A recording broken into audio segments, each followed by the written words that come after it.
एक बार एक राजा और उसके उद्यान में किस प्रकार का पेड़ था जिससे 12 महीने आम लगते थे। और उसी नगर में एक जाति का, नीचे जाति का बांधव चंडाल जाति का एक व्यक्ति रहता था, लेकिन वो मंत्रदानी था। एक बार उस मंत्रवादी जो पुरुष था, उसके घर में उसके स्त्री को जो गर्भकाल में थी, उसे आम खाने की इच्छा हुई। तो आप जानते हो, कहा जाता है कि जो महिलाएं गर्भवती होती है उनकी इच्छा है वो पूरी की जाती है। अब उसने कहा मुझे आम खाना है, और वो आम की ऋतु नहीं, तो आम लाए कहां से? आम का सीजन हो तो बहुत सारे आम मिल जाए, लेकिन आम का सीजन नहीं हो तो आम कहां से लाए? तो उसे ध्यान आया कि राजा का जो उद्यान है उसमें एक पेड़ ऐसा है जिसमें 12 महीने आम आते हैं। अब उद्यान में जाने की तो परमिशन किसी को दी नहीं। उसने क्या किया, उद्यान के बाहरी साइड में जाके अपने मंत्र प्रयोग से कुछ आम तोड़ लिए और अपनी पत्नी को दे दिया। अब राजा के उस उद्यान में जो आम था वो तो साधारण आम तो था नहीं, बड़ा स्वादिष्ट। उसकी पत्नी ने कहा कि आम तो बहुत अच्छे हैं, मुझे और खाना। तो ऐसे उसने 5 साल पर यह काम कर लिया। अब आम तो एक आध दिन से 2-4 कम हो जाए तो इतना जल्दी पता नहीं लगे, लेकिन जब रोज कम होने लगे तो मालिक को पता लग गया कि इसमें से आम कम हो रहे हैं। जो मैं कल देखने गया था वो आज नहीं दिख रहा है। उसने सोचा ऐसा क्यों हो रहा है। उसने राजा को कहा कि अपने पेड़ से आम गायब हो रहे, पता नहीं चल रहा, उद्यान में तो कोई नहीं आ रहा है, वहां तो चौकी पड़ा चल रही है, लेकिन पता नहीं आम कम हो रहे। राजा ने कहा ऐसा कैसे हो सकता है? उसने गुप्तचरों को लगाया, क्योंकि सेना से तो पता लग गया, गुप्तचर होते हैं वो सादे वेश में होते हैं, किसी को पता नहीं लगता कि कौन है। तो गुप्तचरों को लगाने से वो व्यक्ति पकड़ में आ गया, पता लग गया कि ये आम चुरा रहा है। उसको राजा के सामने पेश किया। अब राजा को बताया कि क्यों तुमने चोरी की? उसने कहा कि ये कारण था, मेरी पत्नी गर्भवती है, उसके कहने से मैंने आम की चोरी की।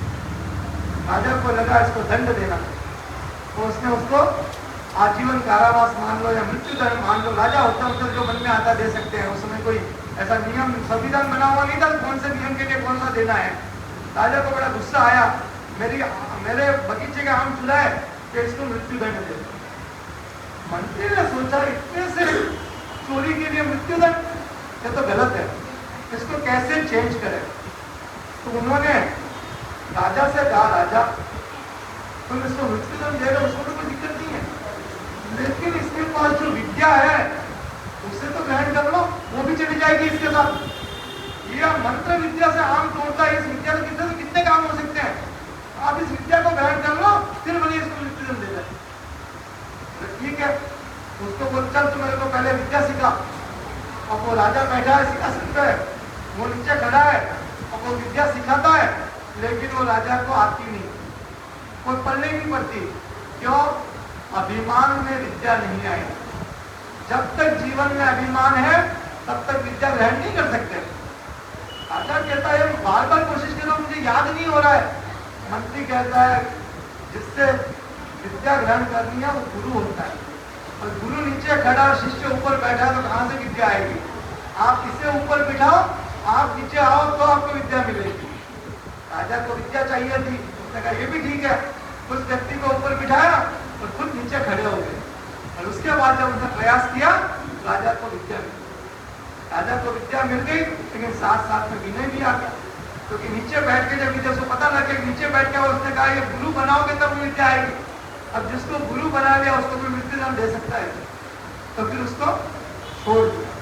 तो कहने का अर्थ विनय जब तक जीवन में नहीं है, आपके जीवन में विद्या नहीं आ सकती। जब पढ़ने वाले बच्चे यह सोच रहे मैंने बहुत कुछ पढ़ लिया, तो फिर उसके बाद पढ़ाई बंद हो जाती, फिर याद नहीं होता। जब तक जीवन में ये रहेगा कि मुझे और पढ़ना है और पढ़ना है, तभी जाके आपका विद्या विनय का एक जोड़ा है। विनय है तो विद्या आती रहेगी, विनय जिस दिन अहंकार में बदल गया, विद्या आनी बंद हो जाएगी। आपके कार्यक्रम में हम घूम रहे हैं, हम देखते हैं कितना विनय साधु है, विशेषता लगती है। कई क्षेत्रों में गए हैं, कई क्षेत्रों का अनुभव भी है, लेकिन कहना पड़ेगा यहाँ पर विनय बहुत अच्छा है, आपस में भाईचारा भी बहुत अच्छा है। कल तो मैंने नई परंपरा देखी, मुझे पता नहीं था वो कहीं होती है नहीं होती है, मैंने तो कम से कम कहीं नहीं देखी कि बड़ा भाई छोटे भाई के पैर छुए। मुझे बड़ा अचरज लगा, मैंने पूछा आप बड़े हो या वो बड़े हैं? बोले नहीं बड़े तो वही है। मैंने कहा पैर क्यों छुए? बोले तपस्या के पैर छूते हैं। और मैंने कहा इतनी बड़ी बात मैंने तो आज दिन तक कहीं नहीं देखी कि कोई बड़ा भाई छोटे भाई के, कोई साधु बन जाए तब तो माता पिता भी छूते हैं, लेकिन साधु नहीं बना है, दोनों ग्रस्त में है, फिर भी पैर छूते हैं। मुझे बहुत बड़ी बात है। तो विनय जिनके जीवन में है, यह सबसे बड़ा तप है। विनय को सबसे बड़ा तप माना गया है कि जिसके जीवन में विनय है वो तर जाएगा, उसे आक्रमण करने की जरूरत नहीं पड़ेगी। अगर विनय जीवन में है तो उसका जीवन सरलता से भरा हुआ है, वो आगे निकल जाएगा। तो ये ध्यान रखें, विनय धर्म के साथ जुड़ा हुआ है। दूसरी बात,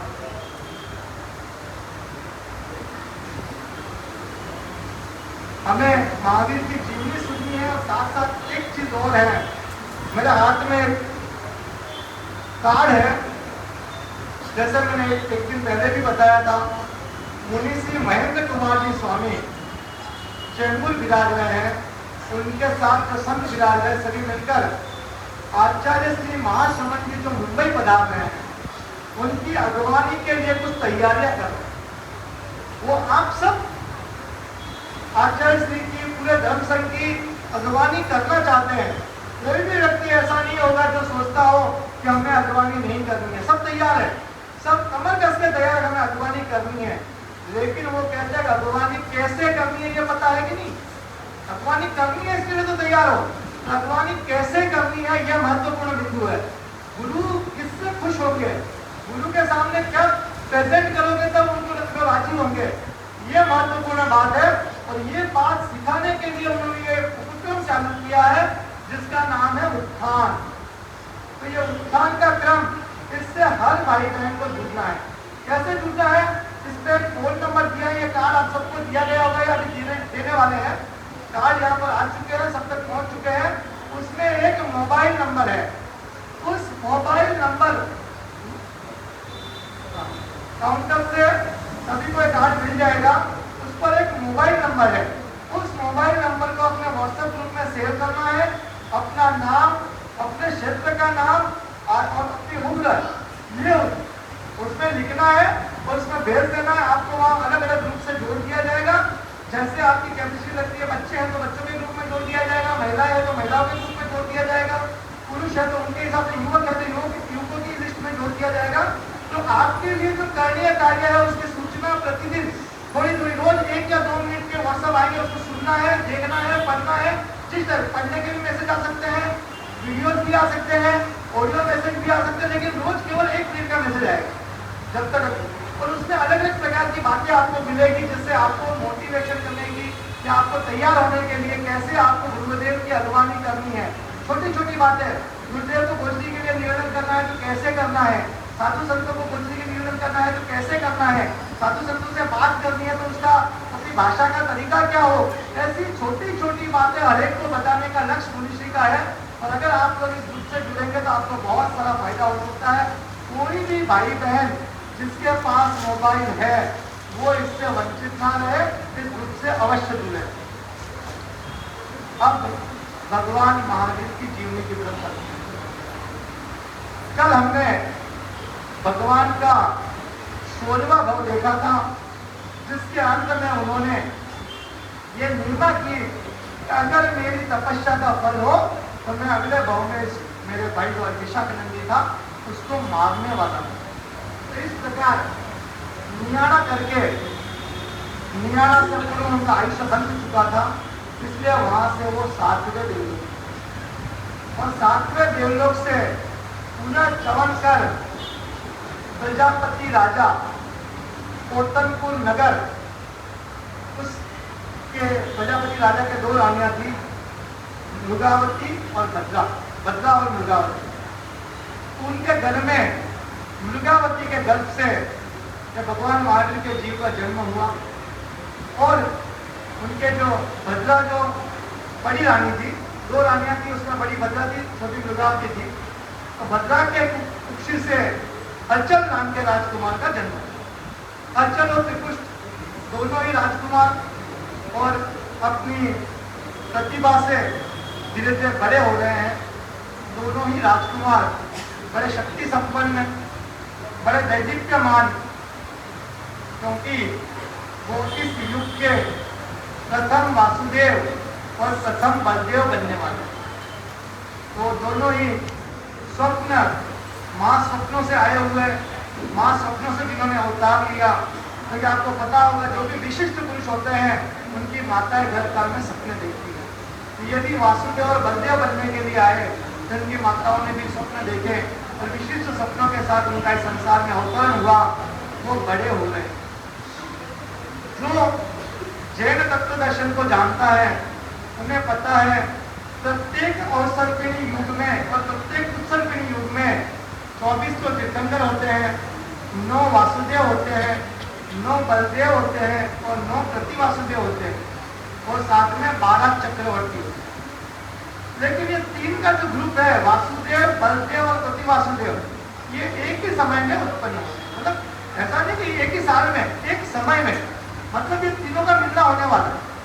बलदेव और वासुदेव हमेशा भाई रहेंगे, बलदेव बड़े भाई रहेंगे, वासुदेव छोटे भाई रहेंगे, ये नियम है। तो उस जो कालखंड में उस समय प्रति वासुदेव चंडवेग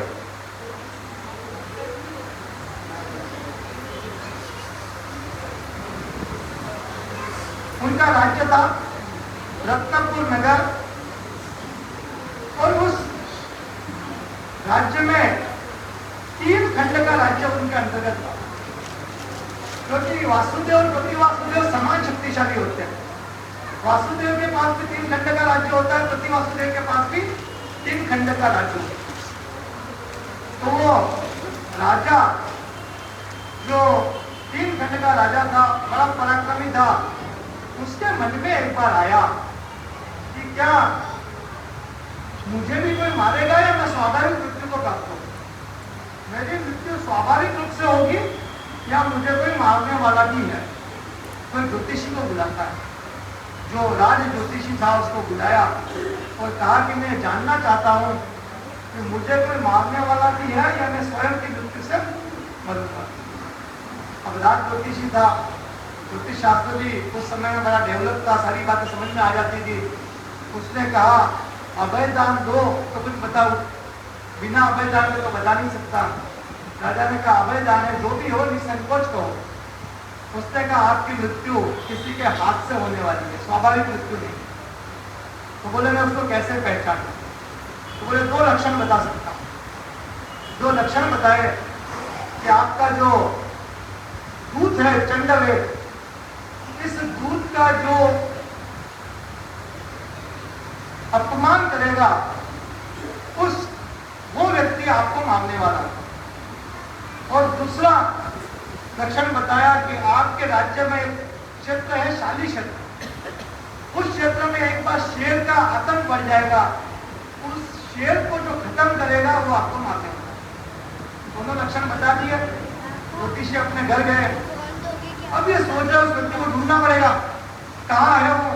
राज्य तो बहुत बड़ा 3 खंड का राज्य है, इतने ही राजा उसके दास है, तो कैसे पता करें?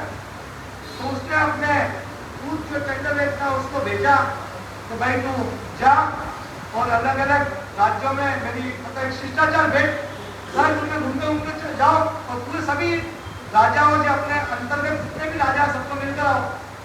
चंडवेग को भेज दिया। अब वो घूमता घूमता घूमता उसी प्रजापति राजा के नगर में पहुंच गया। जिस समय ये चंडवेग प्रजापति राजा के महलों में पहुंचा, उस समय वहां पर संगीत का कार्यक्रम चल रहा था। संगीत हो रहा था और राजा, उनके सामान, अधिकारी सभी संगीत का आनंद ले रहे। दोनों राजकुमार भी वहीं बैठे थे अचल होते थे। और अचानक जब सूचना मिली कि जो मुख्य राजा था वो है अश्वग्रीव, तो अश्वग्रीव का दूत चंडवेग आया है, तो राजा ने तुरंत संगीत का कार्यक्रम एक बार बंद करवाया उसके सामने गए, उसकी आवभगत की, उसको सम्मान सहित बिठाया, सब कुशल क्षेम पूछा, उसके अच्छी व्यवस्था की, भोजन प्रबंध सब करवाया, लेकिन उसको रुकना नहीं था। फिर उसको कहा था तो फटाफट यात्रा पूरी करना। ये सब होने के बाद बोला अब तो मुझे वापस जाना। तो उसके अच्छे से भेंट सम्मान सब उसको देकर उसको विदा किया। ये जो त्रिपुष्ट वासुदेव, त्रिपुष्ट का भाई था राजकुमार, उसको ये अच्छा नहीं लगा कि एक राजा के संगीत सभा में दूत आके इस तरह विघ्न पैदा करे, संगीत के कार्यक्रम को रोकना पड़े। उसको इतनी अक्ल नहीं दूत को कि थोड़ी देर रुक जाओ जब तक संगीत का कार्यक्रम चल रहा है। उसको गुस्सा, जैसे ही वो राजा ने उसको विदा दी, रास्ते में उसको पकड़ और उसको अच्छे से फटकार लगाई, जितना सम्मान दिया था वापस दे दिया और उसको डांट फटकार के वहां से निकाला। अब जैसे ये कार्य हुआ, वो तो वहां से सीधा अश्वत्थामा के पास आया और कहीं नहीं गया। बोला मेरा अपमान तो वहां पे हुआ, प्रजापति राजा के वहां से उसके राजकुमारों ने मेरा अपमान किया। राजा ने देखा अश्वत्थामा ने एक बात तो मिल गई। अब दूसरी बात, तभी एक सूचना आई सैनिकों के मार्फत से कि आपके शालीग्राम में एक शेर बड़ा उपद्रव कर रहा है, वहां के लोगों को बड़ा परेशान कर दिया है, किसानों की स्थितियां खराब हो रही है, क्योंकि उनके जो पेड़ वगैरह गाय वगैरह होती है उनको खींच के ले जाता है और बड़ा आतंक मचा हुआ है, इससे निपटा ना करो। तो सैनिकों को भेजा, लेकिन शेर इतना खतरनाक था कि सैनिकों के बस में नहीं आया। एकदम सोचा क्या करें, तो बारी बारी सभी राजाओं की बारी बांध दी कि 7-7 दिन तक एक राजा जाए और उनकी रक्षा करे वहां। तो क्रम ऐसा ही बनाया कि बहुत जल्दी इनका नंबर आ गया प्रजापति का। तो प्रजापति राजा का नंबर आएगा, आपको जाना है वहां 7 दिन के लिए। राजा तैयार हुए जाने के लिए। तो त्रिपुष्ट वासुदेव और अचल राजकुमार ने बोले कहाँ जा रहे हो? बोले शेर से बड़ा उत्पात मचा हुआ है, उनको रक्षा करने के लिए जा रहे हैं। बोले शेर की रक्षा के लिए आप जाओगे तो हम किसके लिए बैठे? बोले हम जाएंगे। बोले ठीक है, ये सैनिक लेके जाओ। बोले कितने शेर है? बोले शेर तो एक ही है। फिर बोले सैनिकों को ले जाएगा क्या? एक शेर से लड़ना है तो सैनिकों की क्या जरूरत? मैं अकेला ही जाता हूँ। और अचल बोलता है अकेला तो मैं जाने नहीं दूंगा, अपन दोनों साथ चलते हैं। दोनों चले रथ लेके और दोनों उस क्षेत्र में आए। वहां के लोगों को पूछा भाई शेर कहाँ से आता है? बोला वो उस तरफ से आता है। बोला थोड़ा आगे जाके रास्ता बताओगे? बोले हम तो नहीं आएंगे, आप जाओ, ये जो 2 पहाड़ियों के बीच में थोड़ा सा रास्ता दिख रहा है उसके आगे जाओ, वहां उसकी गुफा है। तो वहीं से वो आता है और गांव में आतंक मचा के वापस चला जाता है। ठीक है, दोनों रथ लेके पहुंचे वहां पे। गुफा भी दिखाई दी, शेर नहीं दिखाई दिया।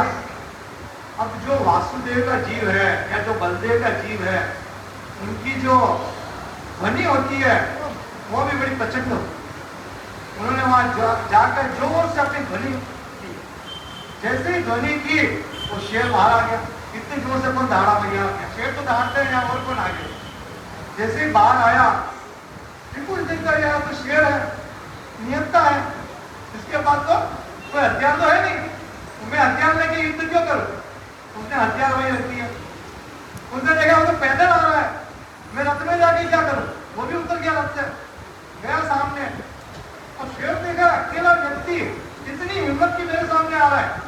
वो शेर ने भी एक छलांग लगाई और ये तो वासुदेव थे, पराक्रमी थे और बिजली से भी ज्यादा फुर्तीले थे।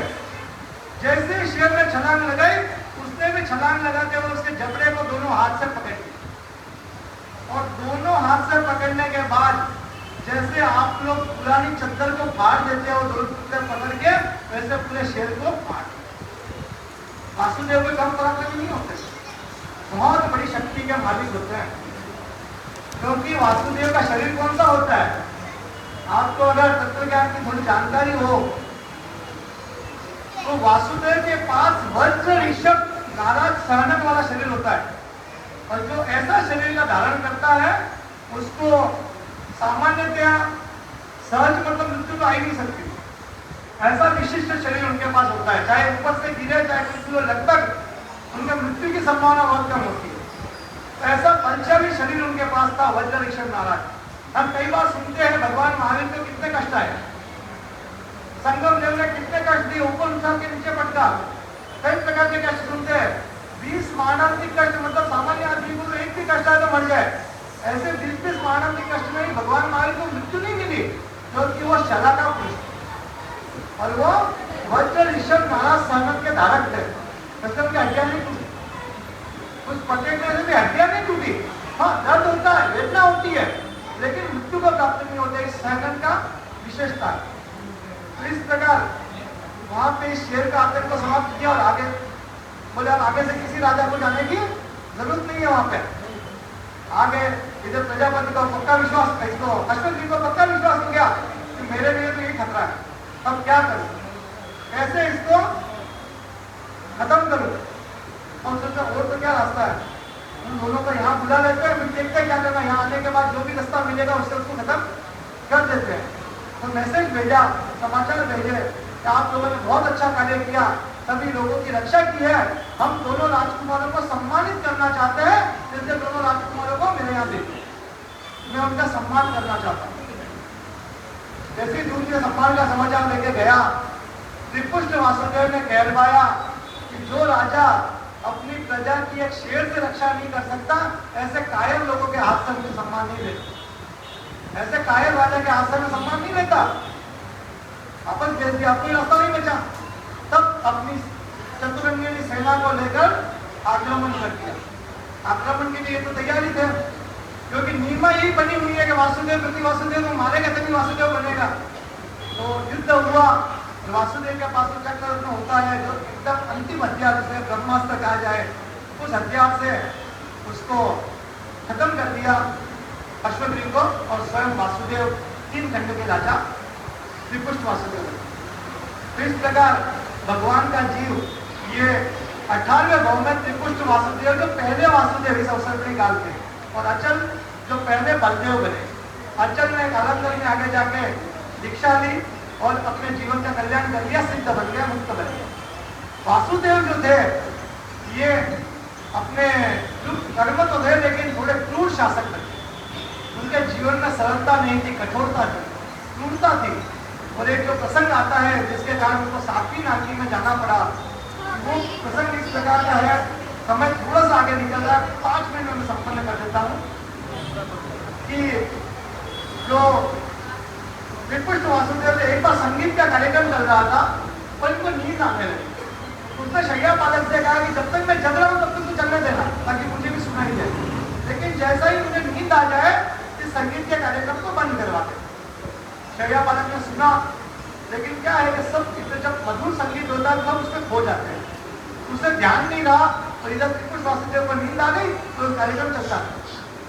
जब त्रिपुष्ट वासुदेव की नींद खुली तब उसने देखा कार्यक्रम अभी चल रहा है, मैंने तो बंद करने के लिए कहा था, बुलाया शैया पालक को, भाई बंद क्यों नहीं किया। तब उसने कहा कि गलती हो गई, क्षमा करे, संगीत में खो गया था। बोले कानों को इतना रस संगीत का।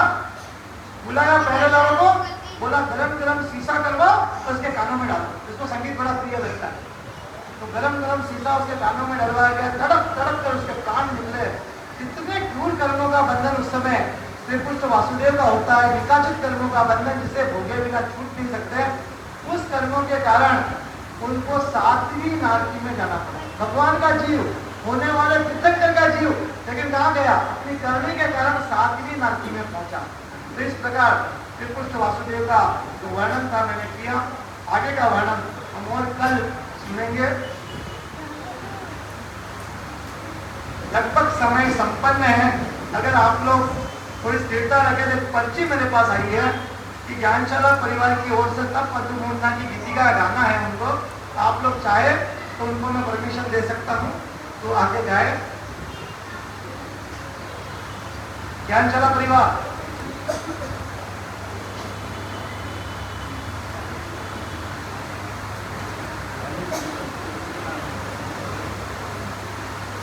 आज रविवार है तो बच्चों का इंटरेस्ट है, बच्चे आए हुए हैं। तब तक हम तपस्या का प्रत्यायन कर लेते हैं। बड़ी तपस्या वाले जो बचकना बाकी हो तो खड़े हो जाए। नो का प्रत्यायन एक बार इस कार्यक्रम के पश्चात आभार व्यक्त के लिए श्रीमान श्री सूरज जी पटवारी।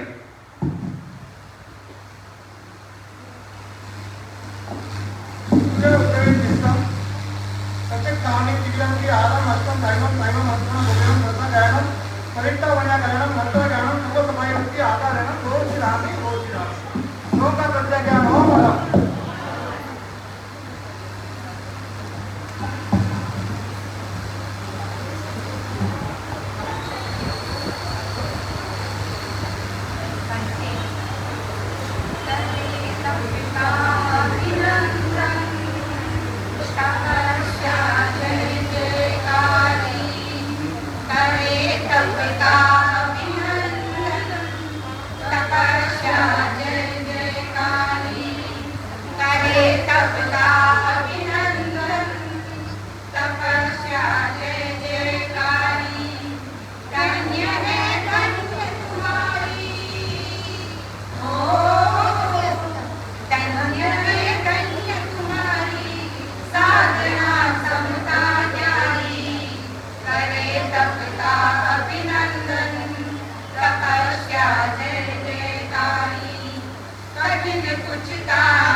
वंदे शब्द का उच्चारण नहीं करना है, उसकी जगह वंदे गुरुकुलम बोलते उसका सब आ गया।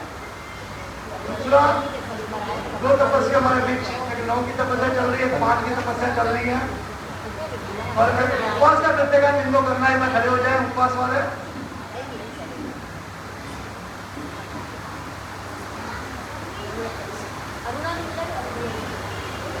हाँ, सूर्य के भगवत्तम प्रचक्कामि दिव्यम की आरम अष्टम दैवम साइवम अनंतम भुगणम सरसा गायनम पैतावण्य गायनम मंत्र गायनम सर्व समायुक्ति आगारणम वो श्री रामी दाना प्रमाण 3 आंक का 4 आंक का क्या एकासन वगैरह एकासन वाले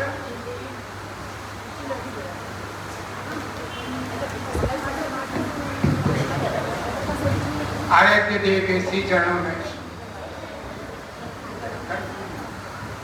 एकासन प्रचक्कामि दिव्यम की आरम अष्टम प्राणम दैवम साइवम अनंतम भुगणम सरसा गायनम सागरिया गायनम औत्रणम प्रदारणम गुरु अनुष्ठानमेन परिक्तानीय गायनम मंत्र गायनम सर्व समायुक्ति आगारणम वो श्री रामी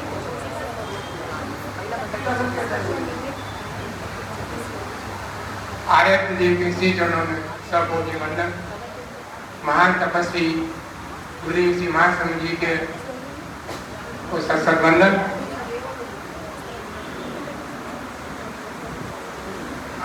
आज ज्ञानशाला का बच्चों का प्रोग्राम बहुत ही अच्छा रहा, बहुत ही अच्छी प्रस्तुति दी, उनके लिए ओम हरम। योग परिषद की तरफ से जो कल गीतिका हुई उसके लिए भी ओम हरम। अणुवत चेतना दिवस का कार्यक्रम बहुत ही अच्छा रहा और आज पूरा दिन कार्यक्रम चलेगा। आपकी सभी भी उपस्थिति सादर प्रार्थनीय है। कल जप दिवस है, जिसका भी नाम जप में दिया है वो समय पर आकर अपना जप चालू करे। ये विनंती है आपसे। और जिनके भी आज तपस्या है, आज 9 की तपस्या शिला जी के छड़ा के, 5 की तपस्या पाड़े जी 9 की तपस्या, और पाड़े जी मेहता के आज 5 की तपस्या है। और जिनके भी तपस्या है तेरापन समाज खारकर उनकी अनुमोदना करता है। आज हमारे बीच में सभा के संगठन मंत्री श्री मुकेश जी नौलखा आए हुए हैं, उनका भी मैं स्वागत करता हूं। दो सब उनकी तरफ से बोलने के लिए कहूंगा, कृपया स्टेज पर पधारें। और आज ये अनुवाद आचार संहिता इनकी श्री कुंदनमल जी, मदनलाल जी, प्रकाश सिंह जी, पारसमल जी, अरुण जी मेहता की तरफ से सबको दी जा रही है। इसका पालन करें तो बहुत अच्छा रहेगा। ओम अरहत। श्री मुकेश जी नवलखा।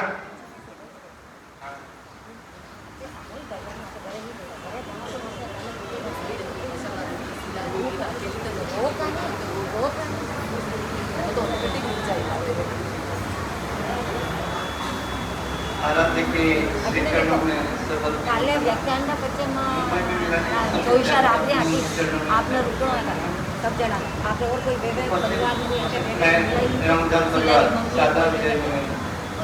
सर्वप्रथम आदिवासियों को श्री जैन संपत मुंबई की ओर से पवित्र महापर्व की बहुत बहुत शुभकामना। आपके यहाँ जो तपस्या की जो क्रम चल रहा है उन सभी तपस्वी भाई बहनों की खूब अनुमोदना। और जो मुंबई सभा का उपक्रम चल रहा है के बारे में आप सबको पता ही है कि उपासक महोदय ने भी बताया कि आपको नंबर सेव करना है। उसके बाद में उत्कर्ष के 9 रंग हैं। 9 रंग में 9 एग्जाम्स अलग अलग होंगी। उसमें हर भाग में जिसमें आपकी रुचि ज़्यादा है उससे आपको जुड़ना है और उस विषय को लेकर आपको एक बैच दिया जाएगा। उस जिस सबके 9 के अलग अलग 9 रंग हैं। जिस विषय का आप एग्जाम देंगे उसका कलर का बैच आप गुरुदेव के समक्ष लगा के वहाँ पर उपस्थित हो सकते हैं। तो आप अधिक से अधिक रंगों को अपने बैच में एकत्रित करें, ऐसी मेरी भावना है। उसके बाद में हमारा एक उपक्रम है मेरी सभा मेरा करो। आप सभी को ज्ञात है कि मुंबई सभा को उत्तम सभा का इस वर्ष गुरुदेव के सानिध्य में महासभा से अवार्ड मिला हुआ है। तो ये सभा का आप सभी के सहयोग से और आप सभी का जो इसमें श्रम लगा है उसी वजह से आज ये उत्तम सभा मिला हुआ है। तो इसको और गौरवान्वित करने के लिए जो हमारी जो सदस्य की संख्या है, हम अभी 7,000 परिवार हैं, लगभग 30,000 की हमारी संख्या है और 23,000 के ऊपर 18 से प्लस है। और 18 से प्लस वाले अभी हमारे जो सदस्य हैं वो है 6,000 के आसपास। उसमें अभी हम सदस्यता अभियान लेकर चल रहे हैं। हमारा आपसे जोड़ने का सबसे प्रथम लक्ष्य यही है कि गुरुदेव का कोई भी इंगित होता है तो सर्वप्रथम वो महासभा के पास जाता है और महासभा फिर महानगरी सभा मतलब मुंबई सभा की ओर प्रेषित करती है।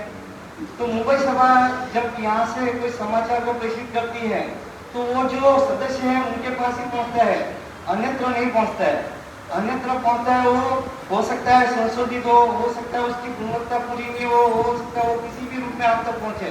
तो जब आप सभा के सदस्य होंगे तो उसका जो मैसेज होगा वो सभा के हैंडल से जब आएगा तो आपकी उसकी गुणवत्ता पर भी आपका पूरा विश्वास रहेगा और आप उसके ऊपर आंखें बंद कर विश्वास कर सकते हैं कि इसमें कोई दुविधा नहीं है। अब गुरुदेव बता रहे हैं रोज नए नए समाचार नए अपने को सुनने को मिलेंगे, मतलब अपडेट जो होता है वो सर्वप्रथम मुंबई सभा आप तक पहुँच जाएगी। तो जो भी 18 से प्लस है इसमें लेडीज जेंट्स सभी बन सकते हैं। इसमें कोई लेडीज नहीं बनना है, ऐसा नहीं। ज्ञानशाला प्रशिक्षिकाएं महिलाएं जो भी 18 से ऊपर हैं युवक पुरुष सभी इसमें सदस्यता ग्रहण कर सकते हैं। इसका आजीवन शुल्क 1100 रुपये रखा गया है और ये आप सभी श्रावकों के लिए एक गौरवान्वित होने का विषय है कि किसी सभा से अपन जुड़ते हैं। मैं लायंस क्लब का मेंबर हूँ, मैं ये क्लब का मेंबर हूँ, मैं वो क्लब का मेंबर हूँ, तो मैं ये भी कह सकता हूँ कि मैं तेरापन का श्रावक हूँ। और इसके साथ साथ में हमने अभी लास्ट सभा की टीम ने जो मुंबई के नामी गिरामी हॉस्पिटल से उनकी सीईओ से बात की है तो उसमें 30 से 35% का डिस्काउंट देने के लिए लगभग सभी हॉस्पिटल्स रेडी हैं। तो हम भी ये चाहते हैं कि हमारे हर श्रावक के पास कार्ड हो और उससे लाभान्वित हो सके। इसी तरह मतलब जो अगर श्रावक है तो उसको हम माइनॉरिटी कार्ड दे सकते हैं। एक हमारी टीम है जो माइनॉरिटी के उपयोग क्या है उसके ऊपर काम कर रही है। वो अति शीघ्र आपको माइनॉरिटी के क्या क्या कहाँ सरकारी उपयोग में फायदे हैं वो आपको प्रेषित करेगी। जब आप इससे जुड़ेंगे तो वो उस क्रम से भी जुड़ेंगे। हम अध्यात्म के रूप से, संगठन के रूप से और हर क्षेत्र में जहाँ हम श्रावकों को हम कुछ मजबूती प्रदान कर सकते हैं, हमारे संघ को मजबूती प्रदान कर सकते हैं, ऐसी हम अपेक्षा करते हैं। और आप उपासक महोदय जो यहाँ श्रम करवा रहे हैं, आप सब यहाँ इसका लाभ ले रहे हैं, सबके प्रति अनंत अनंत कृतज्ञता। ओम हरा।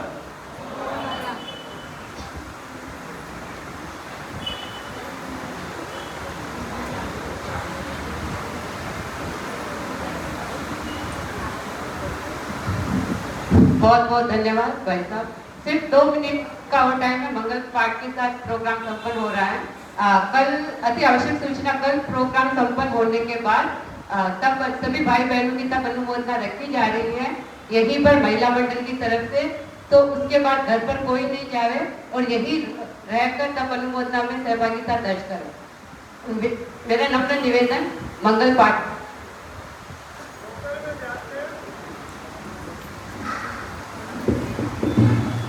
दोपहर में कन्या मंडल, किशोर मंडल, ज्ञान चल आती हुई ज्ञान अपने समय पर यहाँ पर उपस्थित हो जाए। मंगल पाठ। चत्तारि मंगलम, अनंता मंगलम, सिद्धा मंगलम, साहु मंगलम, केवली पंडितो धम्मो मंगलम। चत्तारि लघुत्तमा, अनंता लघुत्तमा, सिद्धा लघुत्तमा, साहु लघुत्तमा, केवली पंडितो धम्मो लघुत्तमो। चत्तारि शरणं पहुँचामि, अनंते शरणं पहुँचामि, सिद्धे शरणं पहुँचामि, साहु शरणं पहुँचामि, केवली पंडितम धम्मं शरणं पहुँचामि। विघ्नहरण मंगलकरण स्वाम दीक्षुनो नाम, गुणोलक सुमिरन किया सरे अचिंत्या काम, सरे अचिंत्या काम, सरे अचिंत्या काम। ब्राह्मण भगवान महावीर स्वामी की, क्रांतिकारी वीर भिक्षु की, अहिंसा अनुशासन आचार्य श्री तुलसी की, प्रेक्षा प्रणेता आचार्य श्री महाप्रज्ञ जी की, महान तपस्वी आचार्य श्री महाश्रमण जी की, जैन धर्म की, सत्य धर्म की, जय जय ज्योति चरण, जय जय ज्योति शरण, प्रत्यज्ञोष्मी, प्रत्यज्ञोष्मी, प्रत्यज्ञोष्मी। हम सब गुरुदेव के आभारी हैं। सभी एक दिन के लिए कोई भी त्याग करे, धारणा कमाए, त्याग है। सभी परिवारों से नम्र निवेदन है कि जो अणुवत चेतना के लिए जो फ्रेम बनाई गई है, सभी परिवार